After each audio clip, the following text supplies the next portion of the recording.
Hi, my aspiring creatives. My name is Alexis Jackson, the CEO, founder, and lead artist of AJ Design Impressions, LLC, a visual art consulting hub in the area of arts and crafts, digital art, and pattern design.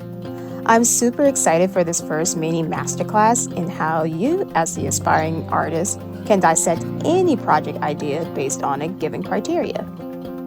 Throughout my journey as an artist, I've always explored countless ways to express an idea in various mediums, whether in drawing, painting, craft making, or animation. And the top number one question I have always been asked is, how do I come up with these creative ideas? And this inspired me to come up with this masterclass series in 4 separate video parts: research, creating checklists, staying organized, and editing through to your final design. So without further ado, let's get to it.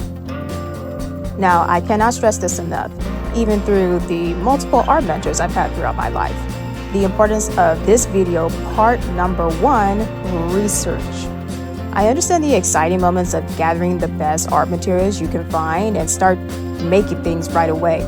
But you won't believe how many times I've seen even a classroom project go south because the person didn't fully understand the purpose of the assignment. And without proper research, an artist can deliver the wrong product and waste time on extra revisions, all because they were confused on the prompt in the first place. So to avoid these mistakes, let's start with step 1 in your research journey: analyze the prompt.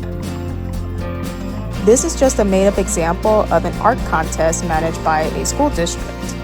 It states here, create an original artwork that showcases our 2023 theme, From Seeds to Sunflowers, Fostering Growth in Education, in ABC USD's academic area of focus. All art submissions are accepted, but the final entry must be photographed or finalized in digital form as a JPEG or PNG. Entries must include the artist's name and city of residence. Email your submissions to Beatrice Nice at bnice@abcusd.org. The winner of this competition will have their artwork displayed as a custom postage stamp and postcard in partnership with the Post Office of XYZ. Submissions are due no later than March 3rd, 2023 at 5 p.m. PST. First, let's state the facts. What information do we already know? Well, we already know that the theme for this year is called From Seeds to Sunflowers, Fostering Growth in Education. And they want to connect this theme to the school district ABC USD in their academic area focus.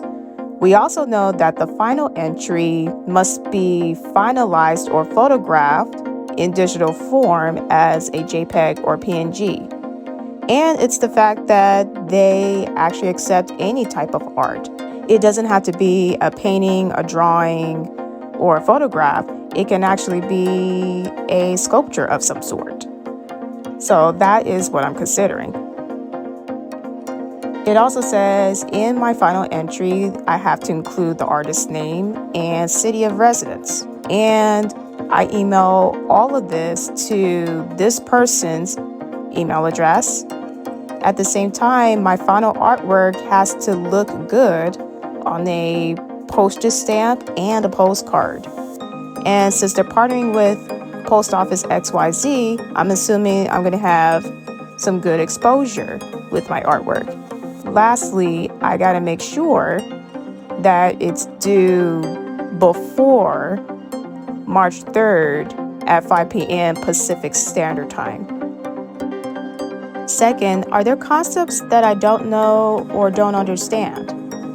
Well, I'm not completely sure the school district's academic area of focus, and maybe I need to see how a sunflower is even related to growing education. This is where we start our Googling journey. I may look at the district website that shows their area of focus, look up videos and blogs on how sunflowers grow, and Google the meaning of growing education because it might have a deeper meaning. But before I get too far in my extensive research, I need to know my end goal. I have to make sure this theme can visually look good and match in the form of a small postage stamp and a postcard. Keep this at the back of your mind before you start creating. In this case, you don't want to go too elaborate in a drawing or a piece of artwork. Step 2. Ask clarifying follow-up questions. Another thing many artists can miss is if their vision will actually match the intended audience. Who will see my artwork? In this case, it will be the parents, students, district members, and any post office customer who buys stamps as a personal touch for their letters. Who is evaluating the project? I assume it's Beatrice Nice because I'm sending the final artwork to her, but I may have to ask her, if possible, who are the judges for the competition. Sometimes they'll give specific names, but other times you may get a general answer that judges are in this category of their profession. In this scenario, I have found out the judges are the employees from the district office, including the superintendent, and the president of the post office XYZ. Are there any restrictions to the project? Well, I'm sure it has to be appropriate for children and teens under 18. I can use any art materials, but it has to look good in a photograph or digital art. And of course, I cannot copy a full idea from someone else, dead or alive. We say no to plagiarism anyway. Are there any additional information I want to add to my research? This depends on you entirely if there are any other questions you truly have in mind that you're still stuck on. Either way, write down those questions and get them answered as we move on to step 3.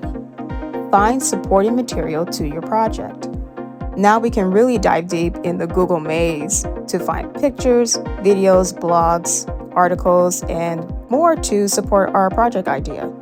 This is where we jot down important words, evidence, information, and bookmark them later in our resources. Based on the concepts you don't know from step 1, use this time to gather some inspiration backed up by the facts you have found. I find that Google Docs or any note-taking app is the easiest way for me to gather all of my resources, including links, so I can refer back to them later on in the process. Now we're starting the fun part. Step 4, sketching your ideas, even if you think your ideas are lame. Many times I have noticed new artists erasing every little mistake they've made, which in turn slows down their work progress with consistent revisions and in general blocks all new ideas from consistently flowing in their brain. According to Healthline.com, in a recent 2020 brain study from Queen's University in Ontario, Canada, humans have on average 6,000 thoughts per day or 6.5 thoughts per minute. That's a lot of potential aha moments a person can explore. So imagine, if you will, focusing only the first thought that comes to mind and then all of the other 5,999 thoughts being backlogged inside your brain with no way to escape. Now, I know this is an extreme example, but when you let your raw thoughts flow on paper, you are decreasing the amount of stress from holding information inside your brain, and you're able to visualize your ideas right in front of you. In this step, brain dump as many ideas as you can, including potential color schemes and art techniques, but with no edits and no erasing. I know it's tough, but now is the time to start that good habit so you can finally reach the last step in your research. Step 5, highlight your best ideas. Once you have exhausted every single idea possible in step 4, now you start to pick and choose your absolute favorite options for your project. You can circle important words and phrases, or draw a star next to the sketch you love the most. It's also a good time to ask others for feedback on maybe ideas that you have never thought before. After that, take a much needed brain break away from the project, and you can always go back and repeat steps 3 to 5 with other fresh ideas. Well, that covers everything. If you like this video, give it a thumbs up and dash over to the subscribe button for more upcoming mini masterclasses in the future. I'm going to finish my research, and I will see you in part 2 in dissecting a solo project idea for all of you aspiring creatives. Happy creating!